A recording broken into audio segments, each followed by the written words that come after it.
Hello மக்களே, இன்றைக்கி நான் எங்கே இருக்கேன்னு பார்த்தீங்கன்னா, இன்றைக்கி நான் ஒரு தோட்டத்துக்கு தாங்க வந்திருக்கேன். இது என்ன தோட்டம்னு பார்த்தீங்கன்னா, எள்ளு தோட்டம் தாங்க இது. ஃபுல்லாகவே எட்டின தூரம் வரைக்கும் இருக்குது பாருங்கள், அங்கே வரைக்கும் இந்த வீடியோவில் தெரியுது பாருங்கள். ஃபுல்லாகவே இது எள்ளு தோட்டம் தான்.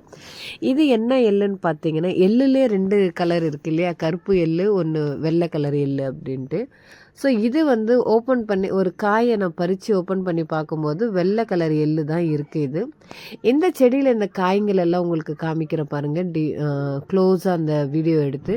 ஃபுல்லாகவே பார்த்திங்கன்னா நிறைய காயெல்லாம் வச்சுருக்கு. இன்னும் பிஞ்சுக்களும் அதில் வந்துக்கிட்டு தான் இருக்குது.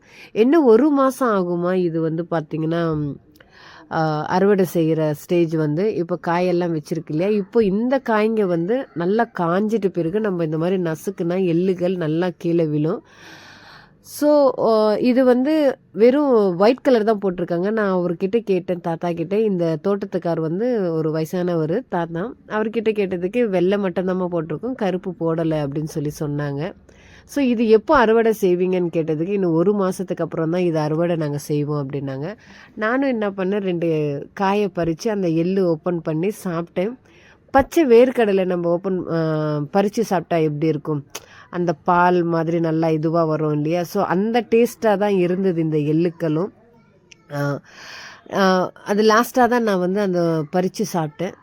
ஸோ நல்லா இருந்தது. ஸோ இதே மாதிரி இயற்கையான விஷயங்கள் உங்களுக்கும் ரொம்ப பிடிக்கணும், என்னோடய சேனலை சப்போர்ட் பண்ணுங்கள், என்னோடய சேனலுக்கு சப்ஸ்கிரைப் பண்ணுங்கள். தேங்க்யூ.